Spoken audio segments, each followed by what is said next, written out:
عمران رضا انصاری نے پٹن کے مختلف علاقوں میں انتخابی تشہیری مہم چلائی. بڑی تعداد میں لوگ انصاری کے ساتھ جڑے رہے. حد بندی کے بعد جو علاقے پٹن حلقے کے ساتھ جوڑ دیے گئے ہیں ان میں لوگوں نے انصاری کا والہانہ استقبال کیا. انصاری نے کہا کہ ان علاقوں کو اب نظر انداز نہیں ہونے دیا جائے گا اور ان کی کامیابی کے بعد ان علاقوں کو ان کے حقوق ملیں گے. انہوں نے لوگوں سے اپیل کی کہ وہ انہیں ووٹ دے کر کامیاب بنائیں.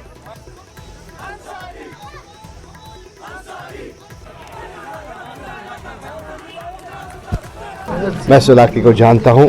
میرا پیشہ اصل میں مولوی ہوں اور یہ جو سیاست ہے یہ میرا دوسرا پیشہ ہے, یہ میرا پہلا پیشہ نہیں.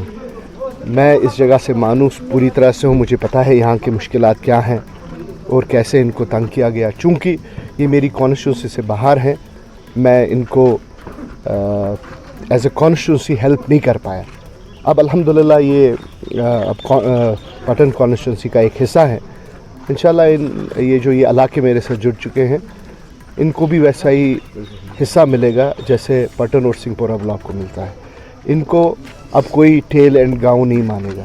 دے will be considered always in the middle of Patan constituency and development کے لحاظ سے, باقی جو فیسلٹیز کے لحاظ سے انشاءاللہ I will do the justice and جو ان کا حق ہے وہ ان کو ملے گا. انشاءاللہ امید ہے کہ انشاءاللہ جب فیوریبل ریزلٹس آئیں گے تو ان کے ساتھ تو ہم شانہ بشانہ چلیں گے اور ان کی ڈیولپمنٹ میں ہم پیش رہیں گے. بالکل, یہ تھے ہمارے ساتھ مولوی عمران رضا انصاری صاحب, اور ان کا کہنا ہے کہ خوشی ہوئی ہے کہ اس علاقے کے ساتھ آج یہاں آئے ہیں, جڑے ہیں, اور جب کامیابی کے بعد اس علاقے کو نظر انداز نہیں کیا جائے گا اور اس کی ضرور ڈیولپمنٹ کی جائے گی. نیوز 18 جموں کشمیر کے لیے میں پٹن مالمو سے منیر حسین ہورہ.